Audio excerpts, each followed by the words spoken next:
When I was a wee lad growing up, way back in the halcyon days of hippies, yippies, communes, and an awful lot of acid, I somehow managed to actually pay attention to what was happening around me, politically and socially. I thought the younger generation, with all their activism, protests, sit-ins, marches, and demonstrations, were going to change the world for the better. I believed, way back when, our future was going to be something to behold. I believed in moon bases and space stations. I also thought we'd make great strides in ending hunger, poverty, and disease, that equality and justice would rule the future. Boy, was I wrong. That dream died because we all experienced reality. We grew up, went to work, had families, and before we knew it, we had become that which we were protesting against. When you're young, you have the flexibility to dream and dream big. I don't know if growing up and having to work to support your kids is selling out, but I do know that ending hunger, disease, and poverty, along with space exploration and a general dedication to the sciences, is not a bad thing. And the acid wasn't bad either. From the late 70s on, I didn't think much about anyone's future but mine. And where I'm at today, I gotta be okay with it. I am, however, horribly worried about the future my kids and grandkids are going to inherit due to our actions and our behaviors.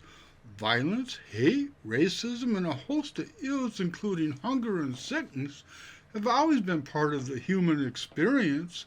That's all part of who we are, but it's not who we are. Saying that, one must still acknowledge all those evil things are powerful things in our lives, and they possess the power to change the direction of humanity's future.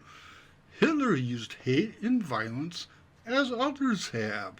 What I see happening here in America today, I have to ask, are those forces shaping our future? Our children are murdered on a daily basis, it seems, and no one doesn't do anything. If that ain't evil, then I've got a warped sense of right and wrong. We arm and dress our police like they're going to war. And if that isn't a reflection of a violent society, then drop me down a deep, dark well. If you get sick and need an operation, the amount of debt you're going to incur is going to give you a heart attack. And that's just a vicious cycle of greed the medical industrial establishment has you caught up in. Our cities are blanketed in wandering homeless people, and all the thousands of good people trying to help just ain't stopping the tidal wave of poverty. All those bad things and more will play a part, an important part in the future of this country. Their influence, big or small, will be important in the lives of my children and their children. What that future looks like, whether we descend into madness and fuck everything up, or we clean our act up and build a future something akin to Star Trek, depends on the action of people living and breathing today. And I gotta say, I'm just not hopeful. I'm not hopeful because this nation has never set realistic goals to solve a host of social issues.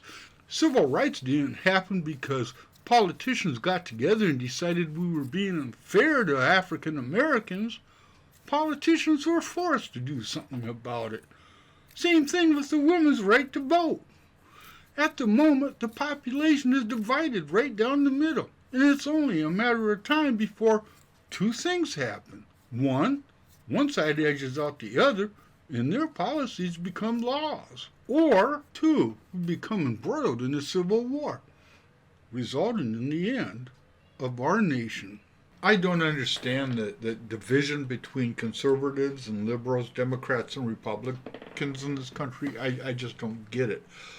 I think there are people out there that understand the power of hate and violence and driving a population to a certain agenda.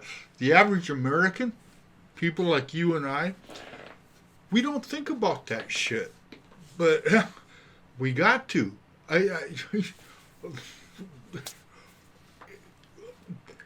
If either side were to to dominate the other, or if there was a civil war.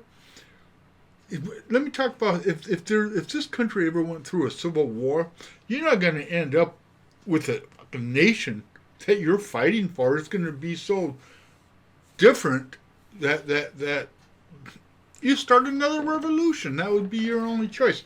I just don't understand. I just think there are powerful forces at work that the average American needs to start looking at and really seriously pay attention.